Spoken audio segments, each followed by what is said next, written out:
Hello. आज इस session में हम लोग यूनाइटेड नेशंस के बारे में डिस्कस करेंगे। मानव सभ्यता की शुरुआत के साथ ही सत्ता एवं धर्म के वर्चस्व के लिए युद्धों का सिलसिला प्रारंभ हो गया था। वैज्ञानिक प्रगति के साथ युद्धों की तकनीकों में परिवर्तन देखने को मिले। स्थिति यह बन गई कि शक्तिशाली देश दूसरे देशों पर अपनी शक्ति के बलबूते पर कब्जा करने के लिए उचित अनुचित हथकंडे अपनाने लगे। ऐसे में युद्ध का जवाब युद्ध से मिलना स्वाभाविक था। इस परिस्थिति में लगातार बढ़ती युद्ध की आशंका से दुनिया को उबारने के प्रयास के लिए एक विश्व स्तरीय संगठन की आवश्यकता महसूस की जाने लगी। इसी उद्देश्य को लेकर प्रथम विश्व युद्ध की समाप्ति के बाद वर्ष 1929 में राष्ट्र संघ का गठन किया गया, किंतु इसके पास ना तो शक्ति थी न ही यह अपने उद्देश्यों में सफल हो सका। विश्व स्तरीय इस संगठन की सबसे बड़ी विफलता यह रही कि यह वर्ष 1939 में आरंभ हुए द्वितीय विश्व युद्ध को नहीं रोक सका। द्वितीय विश्व युद्ध के कुपरिणाम को देखते हुए यह तय था कि यदि तीसरा विश्व युद्ध हुआ तो मानव सभ्यता को विनाश के कगार पर पहुंचने से कोई नहीं रोक सकता। इस परिस्थिति में एक विश्वसनीय एवं सक्षम अंतर्राष्ट्रीय संगठन की आवश्यकता महसूस की गई ताकि अगले विश्व युद्ध की नौबत ही न आए।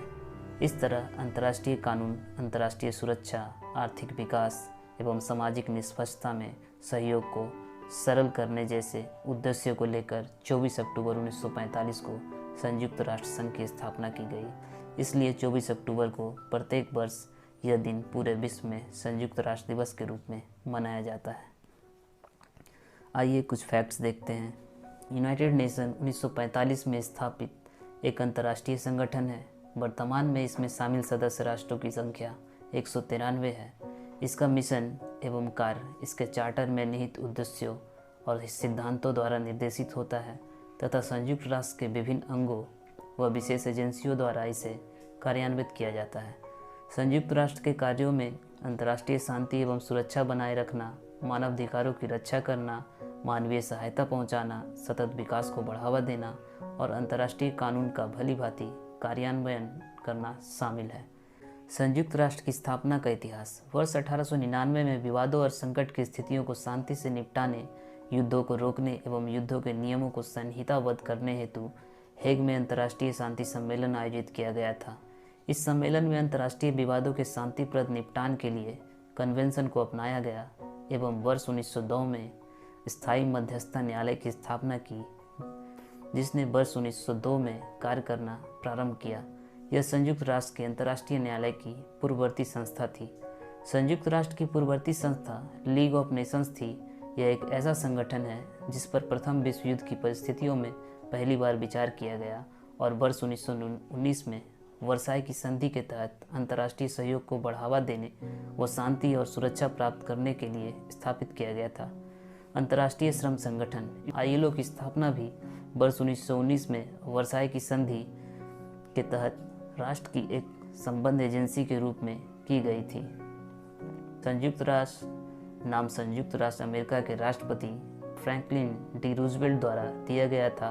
वर्ष 1942 में संयुक्त राष्ट्र घोषणा पत्र पर 26 देशों ने हस्ताक्षर किए, जिसमें उन्होंने अपनी अपनी सरकारों द्वारा एक्सिस पावर, रोम, बर्लिन, टोक्यो एक्सिस के खिलाफ संघर्ष जारी रखने का वचन दिया तथा उन्हें शांति स्थापित करने के लिए बाध्य किया।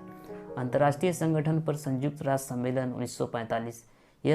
यह सम्मेलन सैन फ्रांसिस्को USA में आयोजित किया गया। इसमें 50 देशों के प्रतिनिधियों ने भाग लिया एवं संयुक्त राष्ट्र चार्टर पर हस्ताक्षर किए। वर्ष 1945 का संयुक्त राष्ट्र चार्टर एक अंतर सरकारी संगठन के रूप में संयुक्त राष्ट्र की आधारभूत संधि है। घटक संयुक्त राष्ट्र के मुख्य अंग संयुक्त राष्ट्र महासभा, सुरक्षा परिषद, संयुक्त राष्ट्र आर्थिक एवं सामाजिक परिषद, संयुक्त राष्ट्र न्यास परिषद, अंतर्राष्ट्रीय न्यायालय, संयुक्त राष्ट्र सचिवालय। इन सभी 6 अंगों की स्थापना वर्ष 1945 में संयुक्त राष्ट्र की स्थापना के साथ की गई थी। संयुक्त राष्ट्र महासभा संयुक्त राष्ट्र का महत्वपूर्ण अंग है। यह विचार विमर्श, नीति निर्धारण जैसे कार्यों के लिए उत्तरदायी है।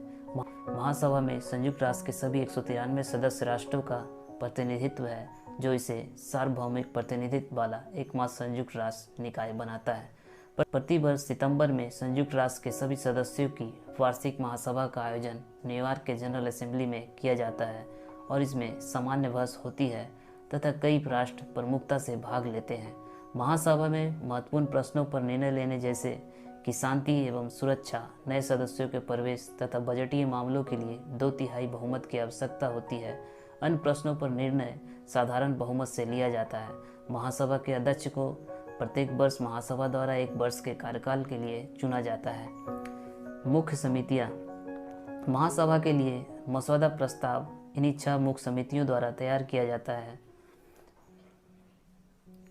प्रथम समिति निरस्त्रीकरण एवं अंतर्राष्ट्रीय सुरक्षा, द्वितीय समिति आर्थिक एवं वित्तीय, तृतीय समिति सामाजिक मानवीय एवं सांस्कृतिक, चतुर्थ समिति विशेष राजनीतिक एवं विऔपनिवेशीकरण, पंचम समिति प्रशासनिक एवं बजटीय तथा छठी समिति कानूनी।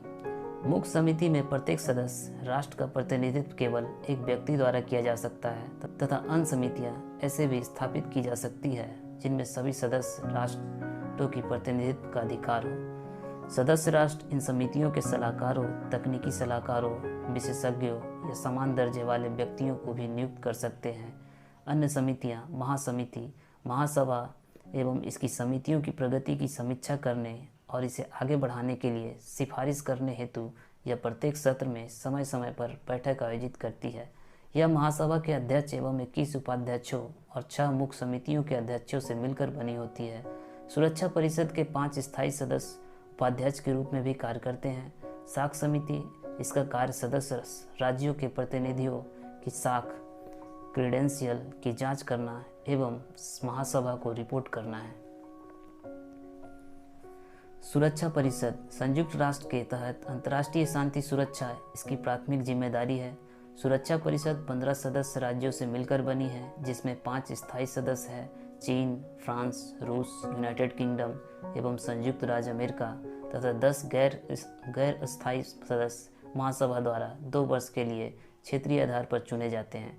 वीटो पावर सुरक्षा परिषद के किसी भी प्रस्ताव को वीटो पावर करने के लिए स्थायी सदस्य की शक्ति को संदर्भित करती है। 5 स्थायी सदस्यों के पास बिना शर्त वीटो पावर का होना संयुक्त राष्ट्र के सबसे अलोकतांत्रिक लक्षण के रूप में माना जाता है। आलोचकों का यह भी दावा है कि वीटो पावर युद्ध अपराध एवं मानवता के खिलाफ अपराधों पर अंतर्राष्ट्रीय निष्क्रियता का मुख्य कारण है। हालांकि संयुक्त राज्य अमेरिका ने वर्ष 1945 में जब तक उसे वीटो पावर नहीं दिया गया, संयुक्त राष्ट्र में शामिल होने से इनकार कर दिया।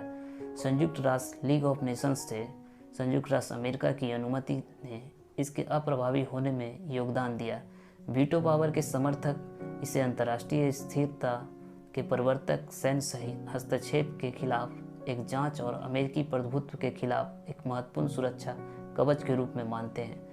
आर्थिक एवं सामाजिक परिषद यह समन्वय, नीति समीक्षा, नीतिगत संवाद, आर्थिक, सामाजिक एवं पर्यावरणीय मुद्दों पर सिफारिश के साथ साथ अंतर्राष्ट्रीय स्तर पर लक्ष्यों के कार्यान्वयन हेतु प्रमुख निकाय है। इसमें महासभा द्वारा 3 वर्ष की अवधि के लिए निर्वाचित 54 सदस्य होते हैं। यह सतत विकास पर बहस एवं अभिनव सोच के लिए संयुक्त राष्ट्र का केंद्रीय मंच है। प्रतिवर्ष ECO SOC सतत विकास के लिए वैश्विक महत्व की वार्षिक थीम के इर्द गिर्द अपनी कार्य संरचना बनाता है। यह ECO SOC के साझेदारों एवं संपूर्ण संयुक्त राष्ट्र विकास प्रणाली पर ध्यान केंद्रित करता है। यह संयुक्त राष्ट्र की 14 विशिष्ट एजेंसियां, 10 कार्यात्मक आयोगों और 5 क्षेत्रीय आयोगों के कार्यों का समन्वय करता है, 9 संयुक्त राष्ट्र निधियों और कार्यक्रमों से रिपोर्ट प्राप्त करता है तथा संयुक्त राष्ट्र प्रणाली व सदस्य राज्यों के लिए नीतिगत सिफारिशें जारी करता है। ट्रस्टीशिप काउंसिल इसकी स्थापना वर्ष 1945 में संयुक्त राष्ट्र चार्टर द्वारा अध्याय 13 के तहत की गई थी। न्यास क्षेत्र संयुक्त राष्ट्र के न्यास परिषद द्वारा एक प्रशासनिक प्राधिकरण के तहत रखा गया एक गैर स्वशासित क्षेत्र है। लीग ऑफ नेशंस का अधिदेश प्रथम विश्व युद्ध के बाद कुछ क्षेत्रों का नियंत्रण एक देश से दूसरे देश को स्थानांतरित करने का एक कानूनी उपकरण था, जिसमें राष्ट्र संघ की ओर से क्षेत्र को प्रशासित करने के लिए अंतर्राष्ट्रीय रूप में सहमति शर्तें शामिल थी। संयुक्त राष्ट्र के न्यास से ट्रस्ट टेरिटोरीज शेष राष्ट्रों में संघ अधिदेशों को लागू करने हेतु उत्तरदायी थे और ये तब अस्तित्व में आए जब लीग ऑफ नेशंस का अस्तित्व वर्ष 1946 में समाप्त हो गया। इसे 11 न्यास क्षेत्रों के लिए अंतर्राष्ट्रीय पर्यवेक्षण प्रदान करना तथा उन्हें 7 सदस्य राज्यों में के प्रशासन के तहत रखा गया था और साथ ही इन क्षेत्रों के स्वशासन एवं स्वतंत्रता हेतु पर्याप्त कदम उठाए गए थे। वर्ष 1994 तक सभी न्यास क्षेत्रों ने स्वसरकार या स्वतंत्रता प्राप्त कर ली थी। न्यास परिषद ने 1 नवंबर 1994 में संचालन बंद कर दिया था। अंतर्राष्ट्रीय न्यायालय इंटरनेशनल कोर्ट ऑफ जस्टिस संयुक्त राष्ट्र का प्रमुख न्यायिक अंग है। यह जून 1945 में संयुक्त राष्ट्र के चार्टर द्वारा स्थापित किया गया था और अप्रैल 1946 में इसने कार्य करना शुरू किया था।